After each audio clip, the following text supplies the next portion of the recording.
നമസ്കാരം. പ്രവാസി മലയാളിയിലേക്ക് സ്വാഗതം. പ്രവാസ ലോകത്ത് നിന്നും സ്വന്തം വീടിന്റെ പാലുകാച്ചുമായി ബന്ധപ്പെട്ട് കുടുംബസമേതം എത്തിയതായിരുന്നു. പക്ഷേ പാലുകാച്ചിന്റെ സന്തോഷമൊക്കെ തന്നെ ഒന്ന് അടങ്ങിയില്ല. അതിനിടയ്ക്ക് തന്നെ അതിനു മുന്നേ തന്നെ ഇതാ ഒരു മരണവാർത്ത, അതും വളരെ ദയനീയമായ ഒരു മരണവാർത്ത പുറത്തു വരികയാണ്. വീട്ടുമുറ്റത്ത് കളിച്ചുകൊണ്ടിരിക്കെ 2 വയസ്സുകാരൻ സ്വിമ്മിംഗ് പൂളിൽ വീണ് ദാരുണ അന്ത്യം. ഇടത്തിട്ട കോട്ടുപുറത്ത് ലിജോ ജോയിയുടെയും ലീനയുടെയും ഇളയ മകൻ ജോർജ് സക്രിയയാണ് യാദർച്ഛികമായി ഉണ്ടായ അപകടത്തിൽ മരണം സംഭവിച്ചത്. ഇന്നലെ രാവിലെ 10 മണിയോടുകൂടിയായിരുന്നു സംഭവം.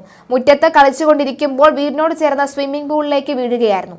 സംഭവം നടന്ന ഉടൻ തന്നെ കുട്ടിയെ പത്തനംതിട്ട സ്വകാര്യ ആശുപത്രിയിൽ എത്തിച്ചുവെങ്കിലും ജീവൻ രക്ഷിക്കാൻ കഴിഞ്ഞിരുന്നില്ല. പുതിയ വീടിന്റെ ഗൃഹപ്രവേശത്തോടനുബന്ധിച്ച് കഴിഞ്ഞ മാസം 21-നാണ് ജോർജും മാതാപിതാക്കളും സഹോദരങ്ങളും അയർലാൻഡിൽ നിന്ന് നാട്ടിൽ എത്തിയത്. ജോർജിന്റെ മാമോദീസ ഈ മാസം 6-നായിരുന്നു. 19-ന് തിരികെ അയർലാൻഡിലേക്ക് മടങ്ങാൻ നിൽക്കുമ്പോഴായിരുന്നു ഈ ദുരന്തം സംഭവിച്ചത്. സംസ്കാരം ഇന്ന് 2-ന് വസതിയിൽ ശുശ്രൂഷയ്ക്ക് ശേഷം 3 മണിക്ക് ചന്ദനപ്പള്ളി സെന്റ് ജോർജ് ഓർത്തഡോക്സ് വലിയ പള്ളിയിൽ നടക്കും. സഹോദരങ്ങളുണ്ട്. ജോൺ സക്രിയയും ഡേവിഡ് സക്രിയയുമാണ് സഹോദരങ്ങൾ. മറ്റൊരു വാർത്ത കൂടി, അതും ജീവൻ പൊലിഞ്ഞൊരു വാർത്ത കൂടി വരുന്നുണ്ട്. ക്യാൻസർ ചികിത്സയ്ക്കായി നാട്ടിലെത്തിയ UK മലയാളി നഴ്സ് അന്തരിച്ചു.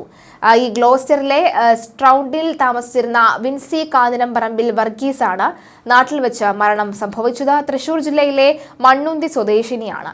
2 വർഷം മുമ്പാണ് വിൻസിയുടെയും കുടുംബവുമായി UK-യിൽ എത്തിയത്. 1 വർഷം മുൻപാണ് ക്യാൻസർ രോഗം സ്ഥിരീകരിച്ചത്.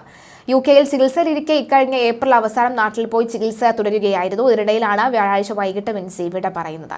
വടക്കഞ്ചേരി സ്വദേശിയായ റിജിമോൻ ജോസ് ആണ് ഭർത്താവ്. മക്കൾ അന്ന മെരിയ, ഏഞ്ചൽ മെരിയ, ആഗ്ന മെരിയ എന്നിവരാണ്.